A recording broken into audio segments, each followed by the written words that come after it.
Hello, everyone. Thank you for joining us today. Wherever you are, we're delighted that you're going to spend some time with the USC US-China Institute. We have a fantastic program for you today.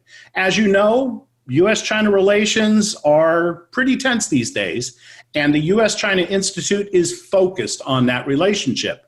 But we look at all dimensions of the relationship, including cultural, social dimensions. And today we're really privileged to have a very interesting topic brought for us to examine. China has gone from being 20% urban in the 1980s to more than 60% urban today. This is the world's largest migration. Hundreds of millions of people have moved from the countryside to the city.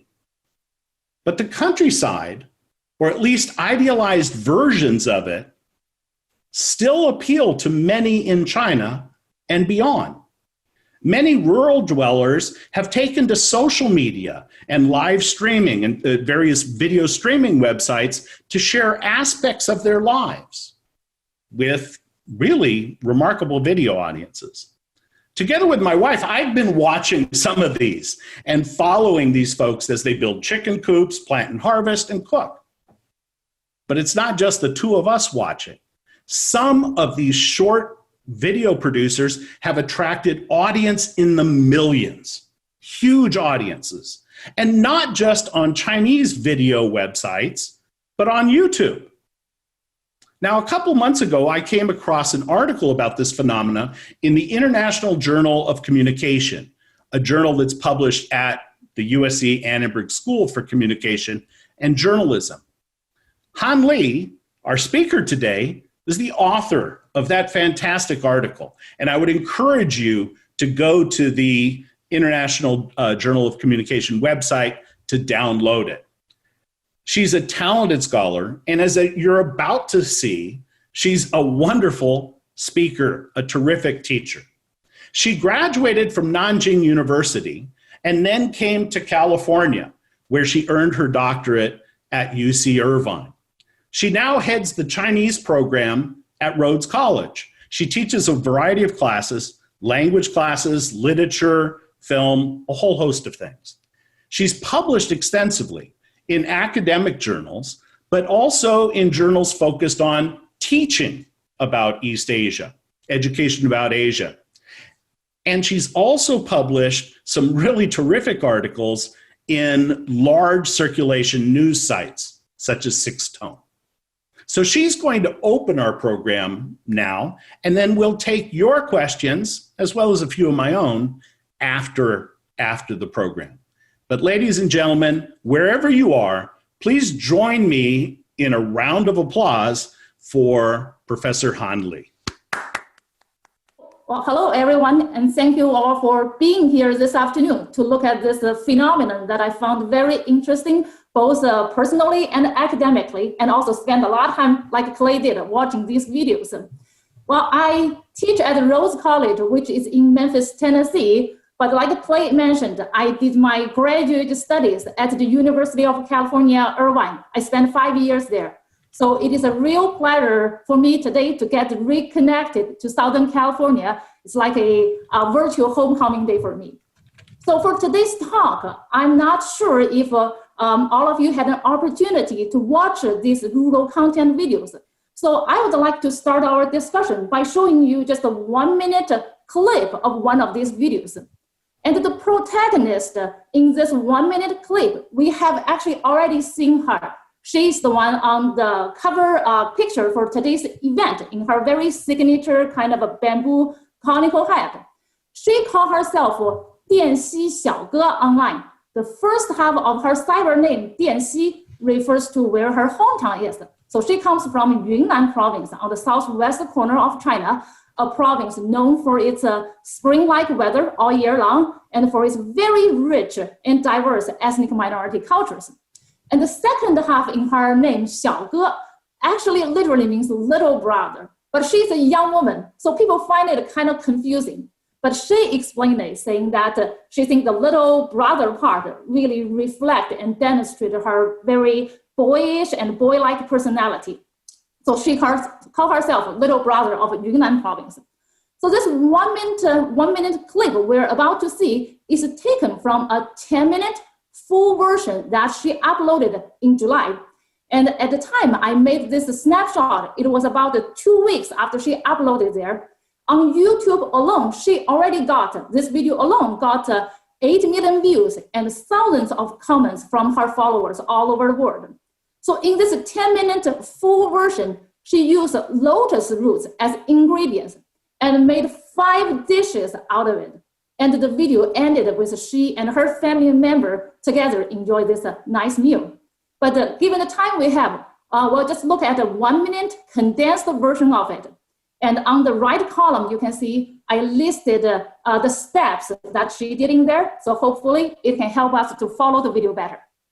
So here we go. We're gonna see this 1 minute.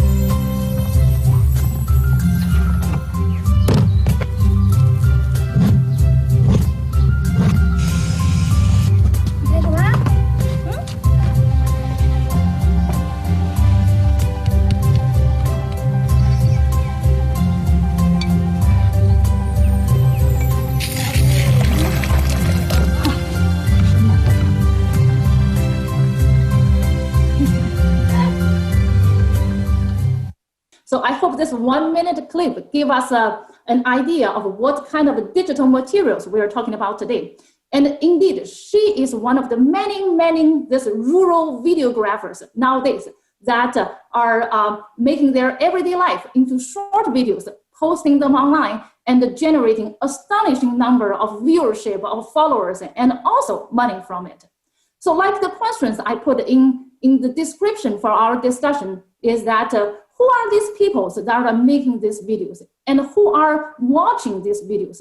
Why are these short videos about the Chinese countryside so popular, so appealing, and ultimately, what do these tell us about the urban-rural relationships in contemporary China? So I hope in the more closely case study we're gonna do later in this talk, we can answer these questions.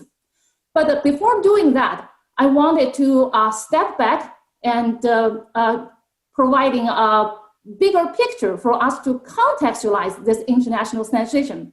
And I want to do that just by breaking down the title for today's talk. So in our title, well, I mentioned that this phenomenon is about rediscovering the Chinese countryside. And in some other places, I call this rediscovering, like re-imagining, re-fascinating, or re-enchantment. And why the prefix re? Because there was indeed a period of disenchantment with the rural areas, with the countryside in China. Well, as we know, China started this social economic reform since Deng Xiaoping came into power. And the very rapid industrialization, urbanization following that, like Clay mentioned at the beginning, created the largest rural to urban migration ever in world history. But as a dramatic decline of the rural population, the result of that leads to a good number of challenges and problems for Chinese countryside. And we heard of many of these issues, such as land abandonment, such as the hollow village, and especially the children and the older people left behind, unattended, uncared for. So as a result of 3 decades, actually more than 3 decades, of extremely imbalanced development between the rural and the urban areas in China, the Chinese countryside become more and more associated with images, with ideas such as aging, such as being abandoned, such as backward, such as isolated, while the cities, the urban areas, are not only favored for better economic opportunity, for better personal kind of advancement, but also discursively established, discursively perceived as progressive and modern. So in other words, the city, the urban living is cool, while the rural area is not only uncool, but almost to feel sorry for, to be pitied on, if not completely kind of ignored. So it is really within this bigger kind of background that in recent years, the rural life in China was not only just rediscovered, but highly appreciated or even celebrated on Chinese social media and other global social media as well, becomes very interesting. But another thing I wanted to mention, and which we'll see in the case study, is that while the migrant workers, they kind of seek better opportunities in the city, their kind of a marginality, their displacement in the urban life has always been an issue. And in recent years, as scholars noticed, with the rapid rise of kind of urban living costs and slowing down of Chinese economy, they noticed that there's a trend of the migrant workers, especially the younger generation, that they decided to go back to their hometown and find new opportunities there. And today, the videographers we're going to talk about today, all of them, they were once migrant workers that worked in the city and decided to go back to their hometown. So something that we want to pay attention later when we do the case studies. And the second part in the bigger picture is that, well, we as the viewers, we as the, I would say, consumers of these rural views, that we're looking at the countryside, not through text, not through pictures, but like I showed in the clip, through short videos. So the media alone tell us a lot about the technological aspect of this phenomenon. So in China, especially in the kind of recent 4 or 5 years, the widespread use of smartphones, and I'm not talking about iPhone, but mainly those Chinese domestic brand, whose price is only about half or even 1/3 of an iPhone. So the widespread use of this Chinese national brand and the fast development of 4G and now even 5G network to small towns, to the rural areas, and the use of extension of the use of social media to their places really enable these rural micro celebrities. That means the commoners like you and me are putting their personal life online. So the rural micro celebrities, the rural vloggers, be able to get their views conveyed, get their voice heard. But not anyone just with a cell phone can be one of these rural digital influencers.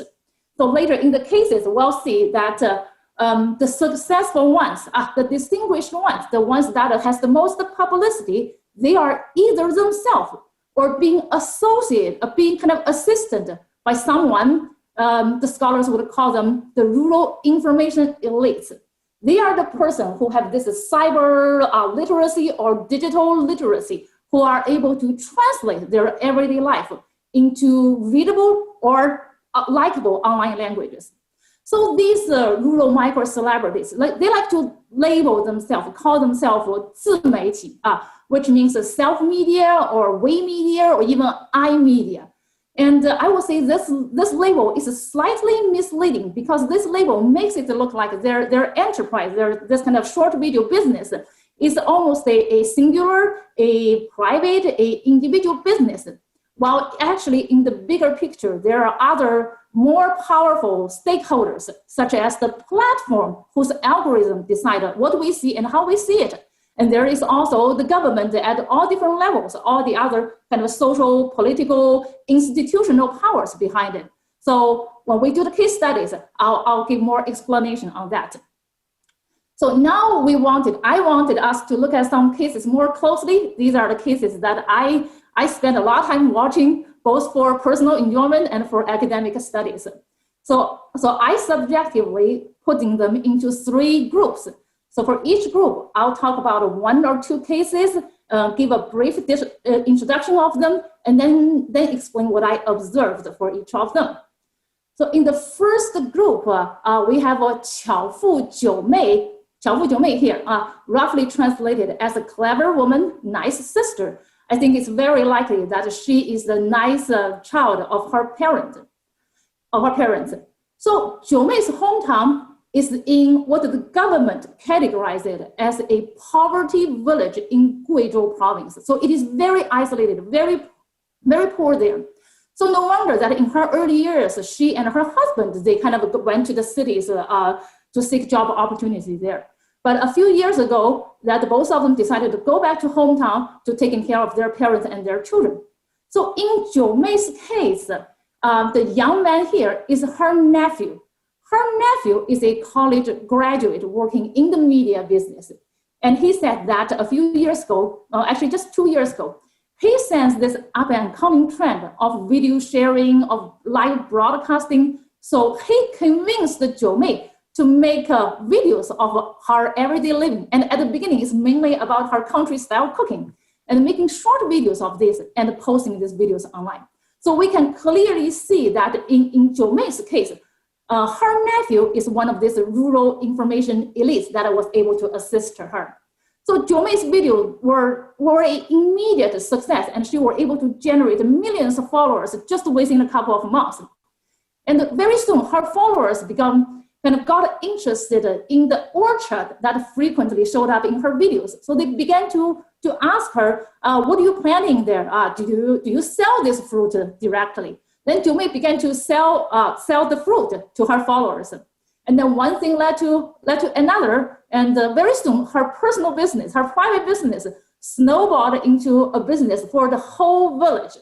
So now she would use her channel, her kind of a video channel, to promote the local agricultural business, and the villages would sell their fruits, their other produce to Jiu Mei, and she then sell it to her followers.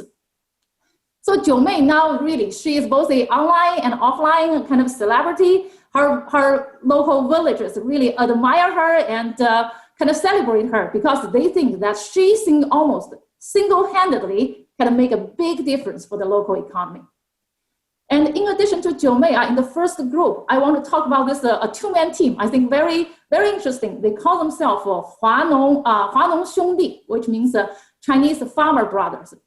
And both of them are from Jiangxi province, very close to Guangdong. And both of them worked in a manufacturing factory in Shenzhen for many years. Well, but not sensing too many opportunities for development, for advancement. A few years ago, they went back to their hometown. So after returned to their hometown, Liu Suliang, the young man here, he started a business of raising this larger kind of rodent called the bamboo rat, and they were meant to be sold for meat consumption purposes. And his buddy, his friend, Hu Yueqing here, convinced him of making videos of these bamboo rats and posting them online.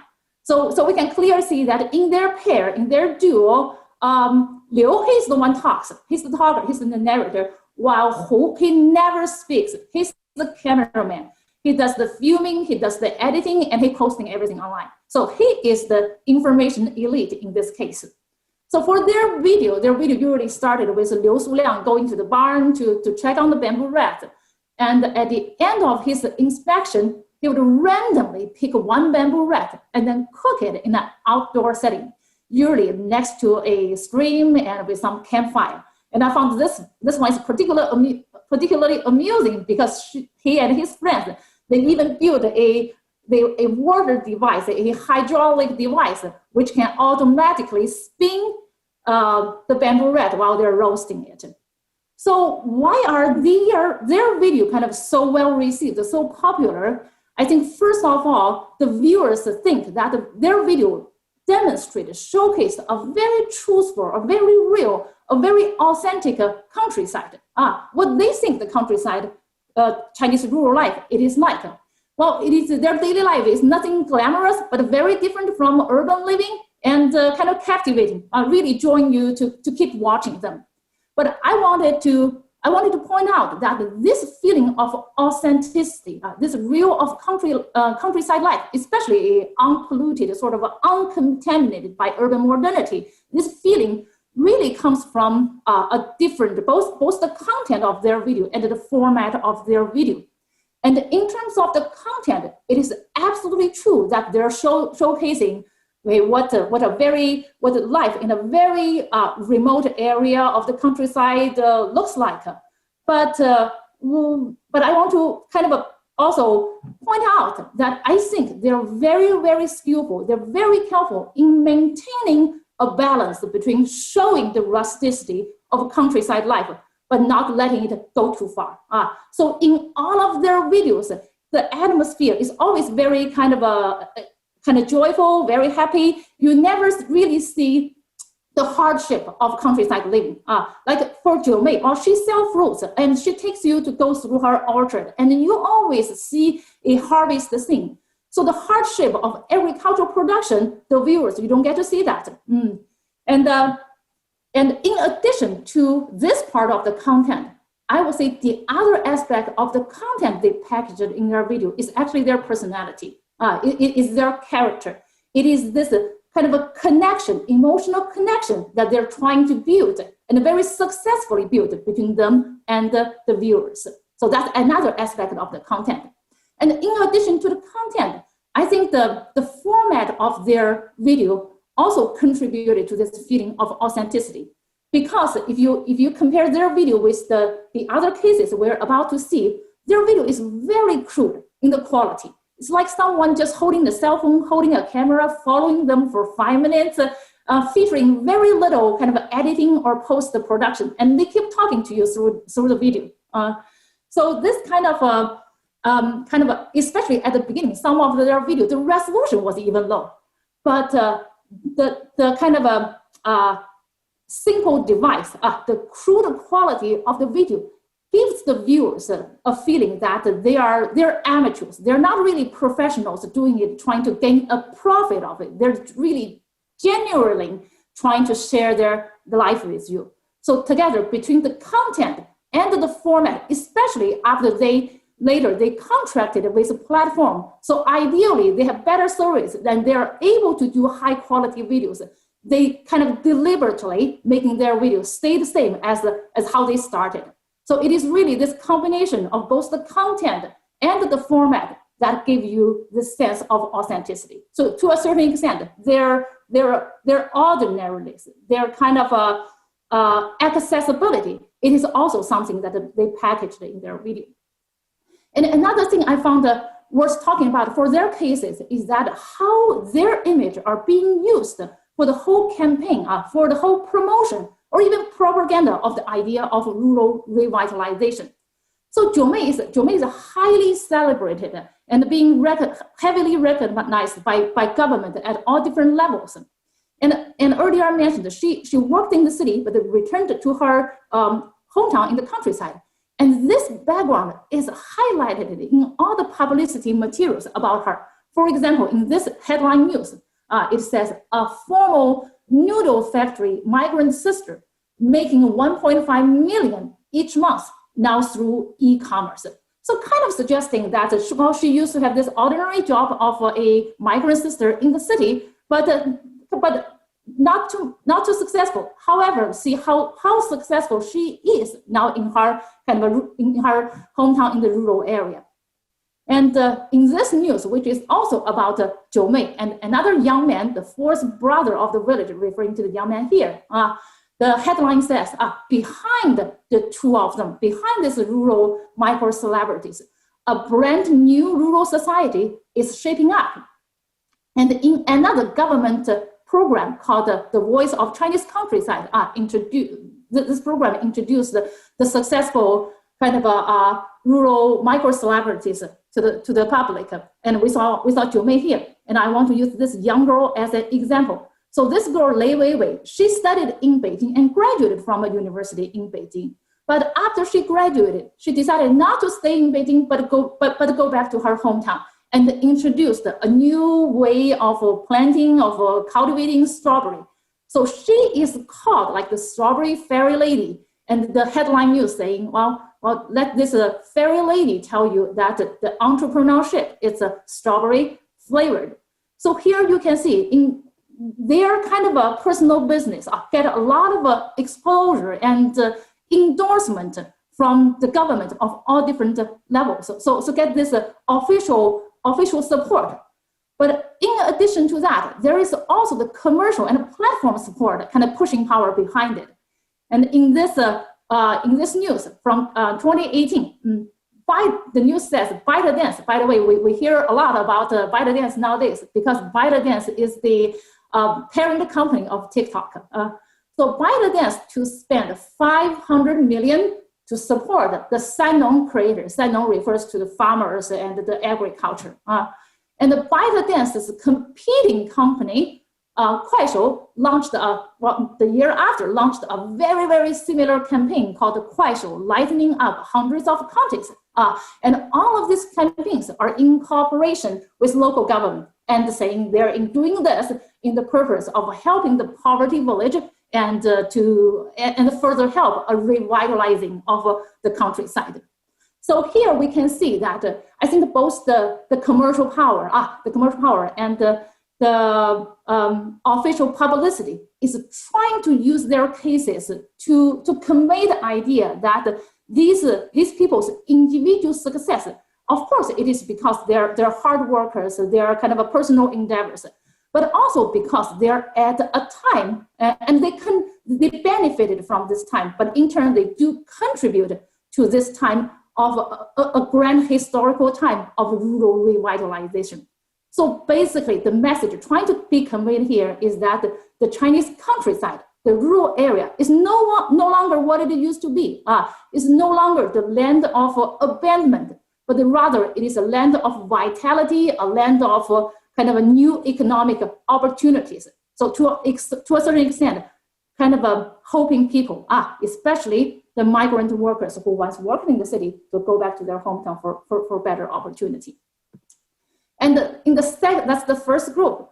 The second group, I wanted to continue to use the little brother of Yunnan as an example, because she's the one I enjoyed watching the most personally. So why are her videos so appealing? I think first of all, she has some vantage point that the other videographers do not have. That is, she's able to introduce a very diverse Yunnan ethnic culture. To use this one as an example, in this one, she showcased how to make a Yunnan bi-ethnic dish. And in the snapshot, we can see she used a big tube, kind of a blowing hot sauce, spicy sauce into this gigantic pork liver, and later she was going to cure it for 2 months. So no matter the ingredient, but also the techniques, the method she used, they're all very kind of eye-opening, if not exotic. So this is definitely one aspect of our video. But I think this is just a small aspect. The biggest appealing power of her digital production is that, in my opinion, I think she was able to construct a it's in the rural idyll part of her video. She's able to construct a very idyllic countryside life for the viewers to enjoy. And I want to use the first 20 seconds of her video on lychee as an example. These all happened within just the first 20 seconds of her video. So at the beginning, we can see you have this wide angle shot of a very beautiful looking countryside landscape. So she kind of leaves in the early morning, going to the field to pick some lychees. And in the second scene, she got a full basket of very fresh looking lychee and walking back home. And here you see a very poetic kind of a harmonious relationship between man and the nature. And on her way back home, she saw a group of villagers. They were playing cards there, so she stopped, chatted with them, and shared the lychee with them, showing you a very harmonious kind of a community relationship, communal relationship. And in the next scene, it becomes more private. So it is in the courtyard of her house, in front of very traditional architectures. She and her grandma, they were talking, and she was cleaning the lychee and getting a whole day started. So even within this just 20 seconds, we can see a very slow paced, a very simple, a very innocent countryside life. So every frame, and this is not just anything I picked as an example. Each of her video can showcase this. So every frame, telling the viewers, especially the viewers that experience the anxiety of contemporary urban living, saying that, hey, there is a different time and space of living. There is a different tempo of living. So this is definitely, I think, the one. But we need to be mindful that the whole image here is a kind of romanticized.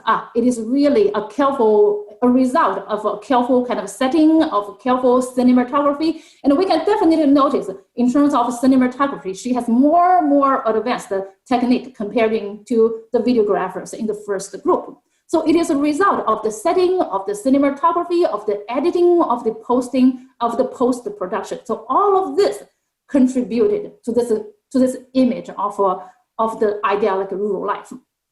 But something I found interesting about her video is that while she's promoting this image of the rural life, the whole image goes hand in hand with a sentiment of kind of an anti-profit-driven consumerism, anti-profit-driven commercialism. Because she's saying, well, in her countryside, everything is handmade, everything is homemade. This is something that those factory streamlined production cannot be compared with. And in one of her videos, she used rose flowers, which is also a very interesting ingredient, made 5 different dishes. And very soon, very appealing, but very soon viewers find that these videos is actually served as a premiere, as a preview for the product, for this kind of flower cake, rose flower cake that she launched in her online store. And in the advertisement for this video, she's saying, well, for this product, so she's saying this cake is made with locally grown flowers, made with handmade doughs, and it will arrive in your hand within 24 hours of its production. Thanks to the kind of the e-commerce infrastructures. And here in the image, you can see, in addition to the traditional flower and bird painting theme, you also see the theme of playing of a control tower to convey the idea of speediness and freshness. So this is definitely not to say that her video is kind of betraying itself. I didn't mean that, but I think what the video didn't say explicitly, and what viewers often missed, is that this kind of anti-commercial sentiment, this anti-commercialism action is only achievable if you want to, for example, you as the consumer, if you want to taste her product, if you want to have a flavor of, she called it a flavor of the Yunnan humanity, you have to rely on the logistics and the logic of modern capitalism and modern commercialism. So that's something I observed as an irony in her video. And so the 1-minute clip I showed at the very beginning is actually taken from her online store. It is also a promotion video for this promotion video for the Lotus Root snack product that she is selling in her online store. So her video, I enjoy watching it a lot, and her video always ended with she and her family enjoy a family meal together in the courtyard. But sometimes I wonder what we as the viewers what exactly are we looking at here? I think we all have, at least I have this fantasy about what a idyllic rural life should be like. But unless this fantasy being demonstrated in the life of a real family, it stays as a fantasy. But her video kind of visualizes it. Her video makes it true. So in this sense, her family and the video of her family kind of served this purpose to make my fantasy, especially my fantasy about a idealized rural living becomes true. But for her family, what their life is really like is almost kind of irrelevant, because her life, her family life, can only be seen by the viewers only if they meet the expectation, they meet the horizon of what we think a rural, a beautiful, a harmonious, a romanticized rural life should be like. So in the third group, I want to quickly talk about Li Ziqi. She's actually the youngest and the most famous one of all of these rural videographers. And she has the biggest, she's really transnationally famous, has the biggest in terms of followers. So Li Ziqi, she's from Sichuan province, and both her parents have passed away. So she worked in the cities for a few years, and she decided to go back to her hometown to take care of her grandma. So compared to what we saw in the first two groups, I would say the videos in the first two groups is still trying to construct or trying to show us the countryside life in their video is true, is believable. But in Li Ziqi's video, it is almost like a utopian image in there. And to a certain extent, both she and the viewers sort of agree that there is some theatricality in that, because her video, for example, always opens with some aviation shot of a breathtaking utopian-like image. So to a certain extent, her video is not just about showing the physical aspect of the landscape, but almost is selling a cultural idea of this peach blossom idea, the 桃花源 idea, that is that you're living a kind of secluded hermit-like life. And it is very true. It is very true. In her videos, she presented herself as someone living in the remote area of the mountain, living a highly kind of self-contained, self-sustained life. She planted all her vegetables, all her fruits by herself, kind of even the rice and the grains, and she raises her chickens and the ducks all by herself. So really showing case, I think she's going one step further compared to the first two groups that by kind of providing a utopian-like image. But what really distinguished her, kind of separate her from the other rural videographers, is that she also presented her as someone who is inheriting the Chinese cultural heritage that is on the verge of being lost. So in this one, like in this video, she demonstrated how to make a wooden movable type of printing from scratch.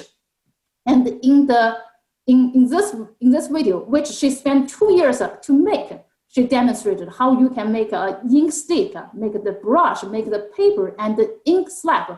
All this high cultural handicraft from the beginning.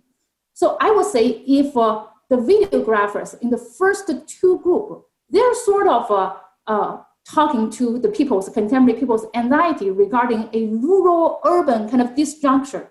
In Li Ziqi's video, she almost subtly replaced this rural-urban division, rural-urban gap, with a gap of tradition and modernity.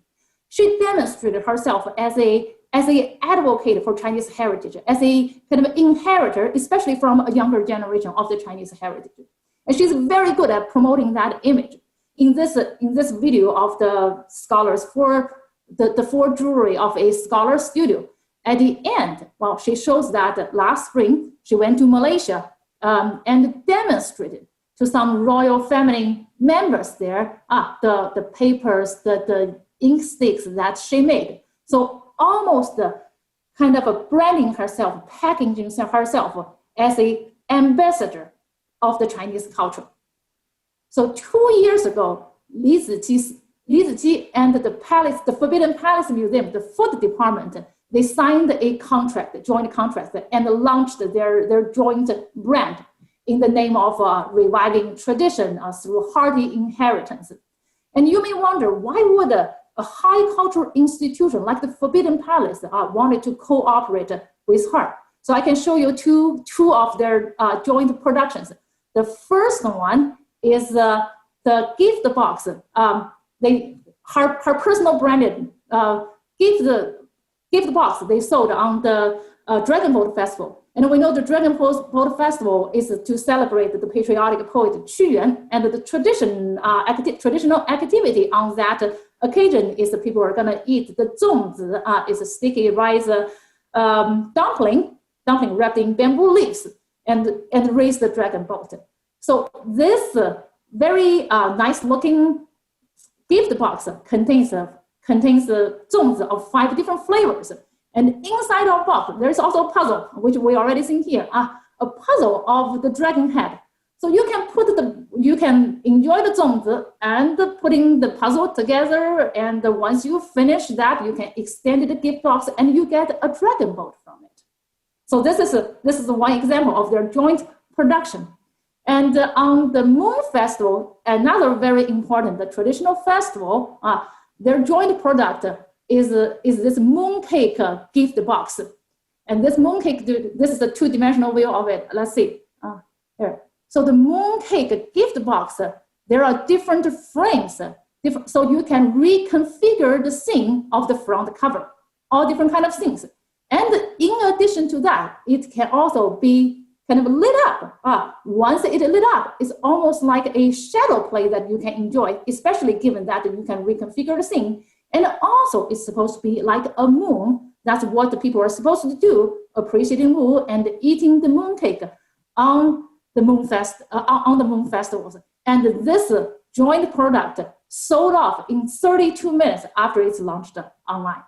So I would say that they're kind of contracted together. It is really a win-win for both of them, because for the Forbidden Palace, they wanted to demonstrate to contemporary consumers that the traditional culture is not stagnant. It is constantly being revived, being kind of changed, and that they wanted to reconnect to the consumers, especially the younger generation grow up in the social media age, and they found Li Ziqi a very good kind of go-between for them to do that. And for Li Ziqi as a private entrepreneur, she is also seeking the recognition, seeking the endorsement from a high cultural place like the Forbidden Palace to brand her as a legitimate kind of inheritor or legitimate advocate for the traditional culture. So this is the third group. I think I'm gonna just stop my talk here. The question that I didn't exactly answer in my paper and actually in today's talk is that whether you think these rural content videos really helped bridge the urban and rural gap in contemporary China. So I'd like to hear your questions and your thoughts. Thank you.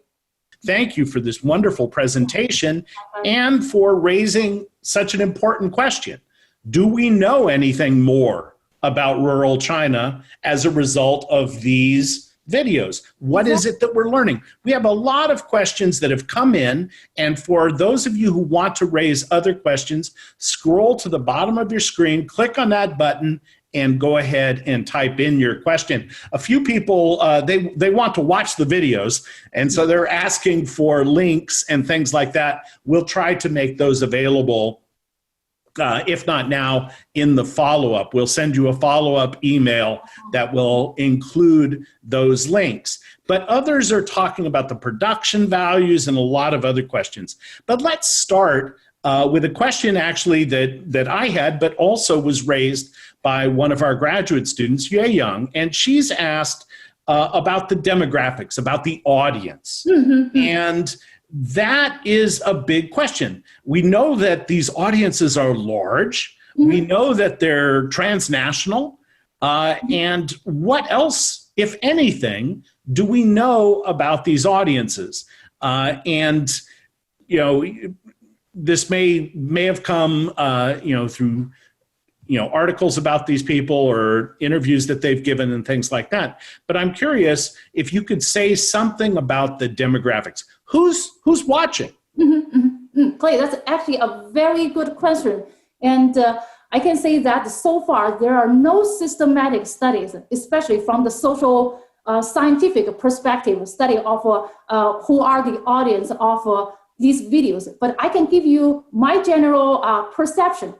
First of all, these are the audience who are apparently very attracted by the scenes of the rural areas. And they either find it exotic, okay, they find it different from their urban living, or find it kind of a mind-pleasing or eye-pleasing. So they're very likely someone who are not from that background, therefore finding that those content interesting, finding the personality interesting. And second of all, these are the people who also has some, to a certain extent, economic ability to consume their products. And we do see from the beginning, in Jiumei's case, all of their video ended up trying to sell you something, no matter it's the local produce or the fancy gift box at the end. And by the way, Li Ziqi, her fancy gift box, they're very pricey. You know, they're probably double the price of a regular Moon Festival gift box. So they're definitely the person who has the economic ability to purchase these products. But in terms of the audience, there is also, I think there is a stratum of different audience. So her video, especially Li Ziqi's video, I would say she's targeting as someone with a taste, with a very aestheticized, gentrified taste for high culture images. Therefore, no matter the video language of her video, the heavy production, the imagery, or the products are all targeting at the viewers from that stratum. While in our first group, like Jiu Mei, like the Farmer Brothers, they're more they call themselves the grassroots content creators. They're more down to earth with their crude video quality. And like Clay, you mentioned, you will see an interesting trend. The less they talk, the more popular their video is, because the less they speak in their video, the less they rely on the Chinese language to communicate to viewers, especially to an international audience. So the ones you enjoy a lot watching, like you said, have limited a small number of subscribers because rely on knowing Chinese to watch this video. Yeah, that's true. There are no subtitles or any help on the ones that I'm watching, and also the image that they put out of rural life is a little more jagged. It's not as idyllic as some of the ones that you've highlighted here. Now, we've looked at the audience, and one of the people in the Q&A section speculates that maybe this is an educated, youthful audience that is drawn to this. I don't know, but in any case, I wanted to move from who's watching to who's producing. And in the cases, many of the cases that you cited, we had women who were front and center, either entrepreneurs and producers, sometimes as the talent in front of the camera. They may have, a nephew or a relative who operates behind the camera. But could you say something about the producers of this? You already emphasized that they have to have a personality that appeals to people. Yeah, Clay, that's a very nice observation you made, that many of the videographers, they're female. Because at the very beginning, when this rural short video started, a lot of the videos, the content is about countryside cooking. It's about their domestic chores, just how they do their everyday life. And women do this. So to a certain extent, we're not surprised that people like Jiu Mei and many other. So I deliberately pick the Farmer Brothers because they're the very few men who are doing these videos. So, but given that, we do, I think I want to point out there's a reverse of gender relationships in that. Because while on the screen, we're seeing their domestic life, like how they do their cleaning, how they're helping their attending their kids, how they do their meals. So these are so-called the domestic sphere. But by putting that on the video, by showing that to the public, they sort of putting themselves in the outer space, in the a public space. And in all of these videos, I think another thing they're trying to sell is the very harmonious husband and wife relationship. Because in Jiu Mei's case, now she's the bread owner of the family. She is being out there doing the narrating every day, showcasing every day. But it is at the same time, the video demonstrates that her husband is extremely supportive of her business. So we almost see this reverse of traditional Chinese gender relationship in their video.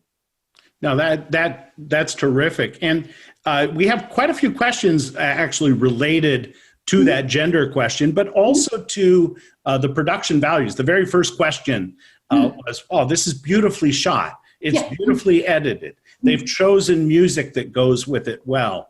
And so we have several questions about the production. And I was wondering if you could, you did actually show us scenes of some videos being produced, but maybe you could say something more about that, especially for these folks who, this is not a hobby. This is a business. This is a business. Right? They're producing for a mass audience. Yep. Well, I think there are different stories, different aspects to that question. Is for the first group, many of them, they would like to describe their success as a serendipity. They didn't know this was going to happen. They were saying this is such an accidental success. This is such an unexpected success. So they begin making the film by using very rudimentary device. So the quality, the production is not good. But later, many of them signed a contract with the platform, like the ByteDance. Okay, so indeed, they do have a team behind them. That's why I was saying that in their recent productions, even though they have the ability, they're able to make a better quality videos, but they don't want to do that because they don't want to sound very commercial driven. They don't want to sound very professional. You're doing it for the business. No, they wanted to show people that they're really connecting with you. Okay, they're doing it because they want to genuinely showing their life with you. But in the second group, in 电西小哥 and the 李子柒 case, 李子柒 case, absolutely, she has a big kind of production team behind her. But even in 电西小哥's case, she repeatedly tell people that trying to convince people that at the beginning it was just her, and she went back to her hometown because they wanted to take care of her parents.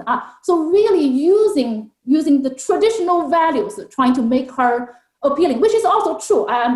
She actually went back because of these personal reasons, but she also used that to her advantage. But then she kept saying, she went on to saying that, well, now the work getting more complicated. Well, she decided she wanted to hire a photographer to assist her doing it. So on the one hand, she admits that she has a team now, okay, but it is a very small and personal team. So she's not really going far from her original intention, from her original idea of basically sharing her life with you. Now, so I think they're very careful. They're very skillful of revealing what's behind them, but also keeping it in a what they think is acceptable to the audience. And you've used the term celebrities, right, or micro celebrities for this. And I think it's totally valid for somebody who gets millions of views across oceans for something they create. And one of the questions in the Q&A section comes from a USC alum who now teaches at Texas A&M, Kara Wallace, who has written on mobile communication and women and communities, rural communities in China, migration, these kinds of topics. And she talks about a village that she's familiar with in northern China, in Shandong, and they're not live streaming. And so hundreds of millions, a lot of people have moved to the city, but hundreds of millions of people still live in the Chinese countryside, most of them not going online to project themselves out. But they're also consuming. And I'm just curious, does your life in the village change when you start talking insensately about life in the village? Clay, I'm not exactly sure. Sorry, I asked. Sorry about that. So I asked a kind of a compound question. So the first is how representative, both geographically. You took us to Yunnan a couple of times. How representative is it geographically? How representative is it in terms of, kind of the status of the people in the location, these kinds of things. And then how does life in the village change when you're using the village, and this is going to sound cruel, as a prop? As a prop, yeah, exactly. Well, Clay, for the first question, how, in terms of geographic distributions, I would say this really reveals how much time I spend watching these videos. They're all over China, from north to south, from east to west. they're all over to China, but only because I spend a lot of time watching them. But each of them, each different different group have different levels of visibility. Like the one you enjoy to watch, is he from the Dongbei, northeast part of China? Yeah, that's right. Zhang Daoyong is a Dongbei farmer, right? Dongbei farmer, yeah, exactly. But because due to the quality of their video, due to whether there is a kind of a subtitle or kind of foreign language subtitle. Oh, by the way, on that note, Li Ziqi's video and the little brother of Yunnan video, their video, as soon as it's uploaded on YouTube, is available with English subtitle, Japanese, Korean, and a few of the other languages. So really, they have a team behind them to promoting them to the global audience. So the videographers, they're all over China, but their visibility is very different, okay? And the second, in terms of when you use your kind of a hometown village as a prop, what kind of impact does that have? I would say, just based on the cases I looked at, they indeed make a difference in terms of the local economy, especially in Jiumei's case.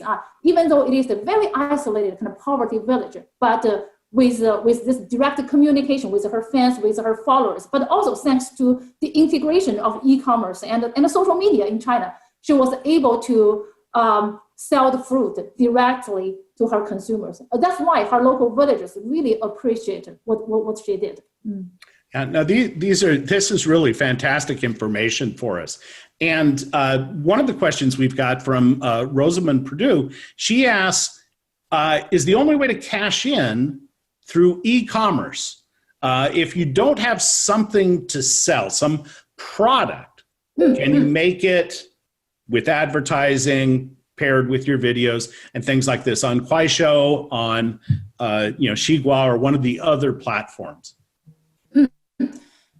That's a good question. I think most of them eventually rely on selling products to cash in. Either in Jiumei's case, that what you have, the available resources in your hometown, or you created your own brand, like in Li Ziqi's case. So the three groups we talked about really kind of showcase the two extreme on this two end of the spectrum we have.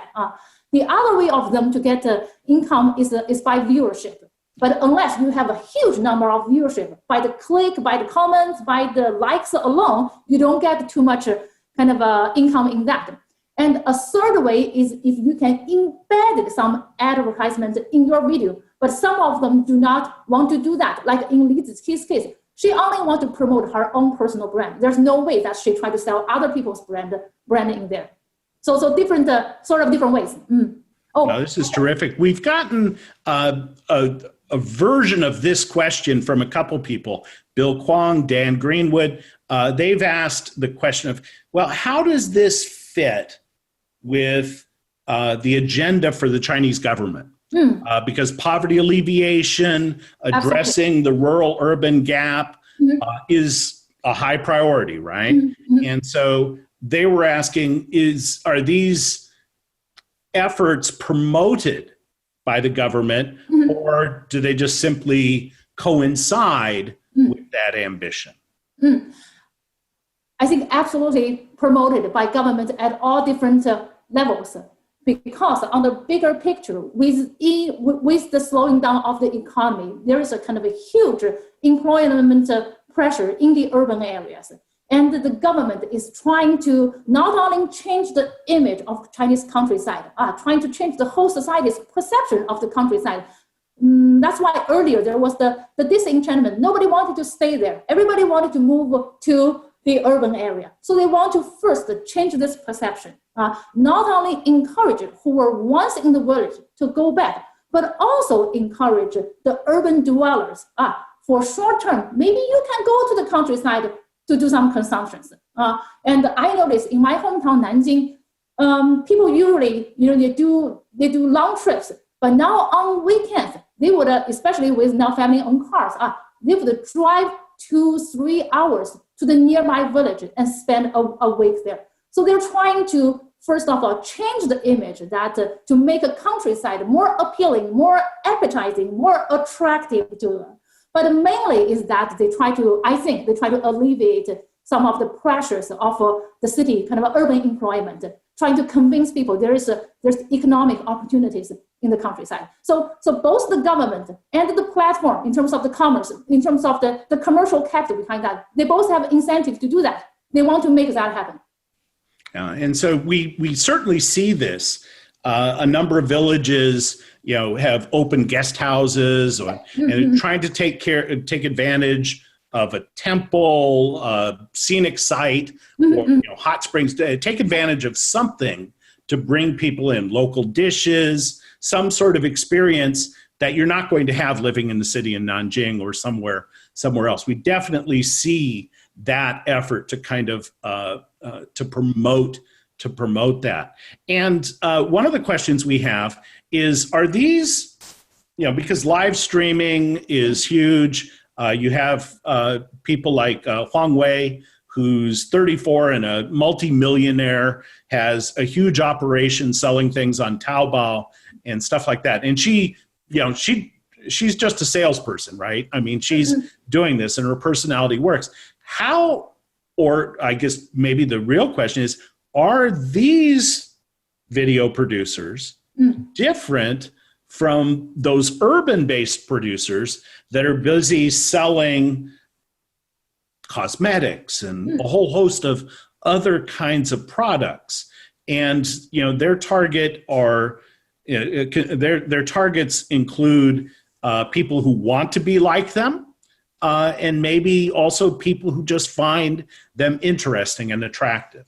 Okay, I think first of all, these rural videographers, they compared to the urban videographers, they absolutely have something naturally to their advantage. That is their background, their rural hometown. This is something that the urban dwellers, urban consumers, you wouldn't be able to get to see, both physically in the urban area, but also from these kind of urban vloggers. So they have something naturally to their advantage. And sorry, I kind of lost my thought. But so they have the advantage of, they're talking about something they know well, right, and something that also not everybody has ready access to, the countryside, that sort of thing. But we do, the live streamers and the people with large followings in urban settings, they're busy, selling the latest, the newest, the trendiest sort of thing. How are these folks different, or are they different? Maybe the latest trend is the countryside is cool. Yeah, I don't think they're any different from these two groups, because basically they're all trying to package themselves, creating a image or a illusion, and trying to get you like their personality and like the product they're trying to sell to you. No matter it's the kind of up and coming trendy urban new cool things, or the mind-pleasing kind of rural sceneries, rural atmospheres. So essentially, there are two different, and I don't think the viewership of them are exclusively divided. No, like me, I could, I enjoy the urban ones. I can also enjoy, because I think they each address different anxieties me as a viewer can have. Okay, so they're reaching, they're pushing different buttons, but they could reach, some of the same folks. Now, a couple of people have raised the question of Orientalization. Is this Orientalism? Yeah. And are we, busy consuming these idealized pictures that don't reflect a rural reality? Right. And certainly the producers are pushing particular images and particular emotions attached to these things.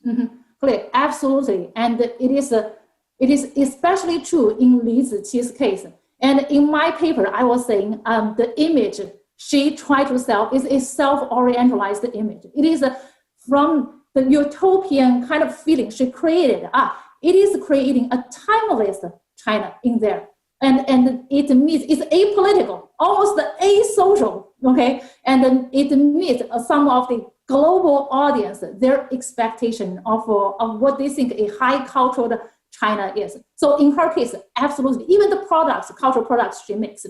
But I would say this kind of not necessarily Orientalism, but packing image is also true even for the first group when they are showing you, hey, this is the authentic countryside, because the whole popularity of the first group, like Jiu Mei, like the Farmers Brothers, the premise of their video is that our countryside, the countryside is different from the urban areas. Okay, the countryside once it was uncool, but it is being modernized, and the U.S. viewers, you can see that. And even though they have the opportunity to demonstrate a different aspect of it, they may not necessarily want to do that, because once you show that, why would the people want to watch it?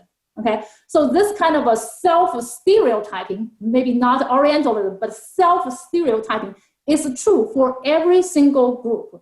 Like in the second group, the little brother of Yunnan, I enjoy watching a lot because she presented this, what I think, a stereotyped, idyllic, poetic countryside life. But what her family life really is like, we don't know. And this is so fantastic. We only have maybe 5 more minutes, sure. But I just want to, I'll say it again, but thank you so much for bringing this to us. It is really my pleasure. One of the things that, people in the West, as well as in urban China, urban life can be very hectic and stressful. And one of the feelings that you get from some of these videos is the absence of anxiety. There's the crops are going to come in, and I'll be able to take, my donghua to market. I'll be able to do these things. And you emphasize the term harmonious. We don't see, fractured households where children feel left behind, where the grandparents are taking care of the children and not being taken care of themselves. We don't see that monetary tension. Nobody's anxious about healthcare, this sort of thing. So maybe you could say something a little bit more about, why we see what we see and why we don't see all that is in fact there. So I think this went back to what I observed, even with the first group, that no matter how crude and how straightforward or how truthful their video looks like, I was arguing that it is a careful selection of all the things. Like you mentioned, the unsanitary kind of the rural conditions, you never get to see that, but you do see some kind of rustic aspects of it. But it's not repelling. It is not to the point that you as the viewer will say, "Oh, I don't want to see that," or something like that. Like in the two brothers case. And when they kind of kill and clean the bamboo rest, and they never show that too. So which shows that all of the videographers, they're very, very mindful, very skillful in terms of packaging what they want to show to you. So you see this harmonious husband and wife relationship, harmonious family relationship, very good community relationship. It's like the whole village is a big family together. That's the image they're trying to sell.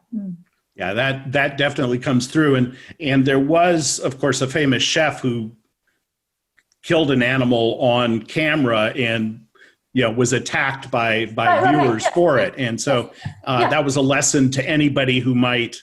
You're exactly right. Even that instance shows that you don't want to get too real, because once the viewers, they don't want to see the truth. Yeah, we want our image to be reaffirmed. So let's go back to the question you gave us. Do we have a better understanding of the countryside and of the ties between the countryside and the city as a result of these videos? Or is this, commercial focused entertainment? What do we take away? Okay. I think that's why even I personally, I don't have an answer to that question, because if I were to give a question, I would say both yes and no, and that's a very politician like kind of answer. Because both, if you ask the producers, of course, the content creators, of course, they're saying we make this so that the people who do not get to see the countryside, the rural life, will have an idea of what our life looks like. So they think that they are bridging the gap between the rural and the urban. And for the viewers, especially viewers in the urban area, they're also saying that, I don't get to see the real countryside life, but this video fulfills that purpose. So both ends sort of do see that their gap being shortened in that sense. But on the other hand, especially in my article, I compared the Chinese phenomenon with the rural gentrification that was going on, for example, in British countryside. From the 1960s, scholars noticed that in British countryside, the urban dwellers, they actually physically move to the but the rural area, and start kind of living there. In the Chinese case, you can see that instead of, that's why I call the Chinese consumption of the rural life a mediated one, because we as the viewers, I have a proxy agent. I don't necessarily have to physically go there anymore. It's like I'm consuming the countryside through a virtual reality, like what we are doing with the Zoom online class now. I don't have to go there through making comments, through the buttons of likes. I can consume the rural area. And even, with the e-commerce, embedded e-commerce, the products of the rural area are so available to me. With one shipment, I can immediately get the local produce. Then why would I bother to ever go there to physically experience it? So in that sense, the very availability of this video, the convenience of this video and the products, actually making it less necessary for the people on the other spectrum to ever really know what is going on in there. So I would say, that's why I was saying the answer is both yes and no.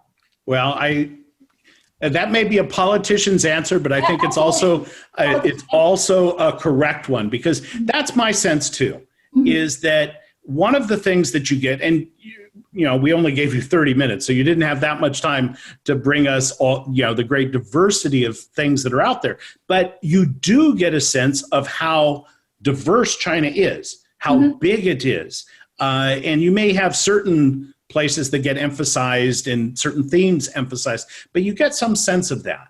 And it's true you're getting an idealized picture, but at the same time, those things have their truth as well. And life is different. The scenery is different. The pace is different. The work is different.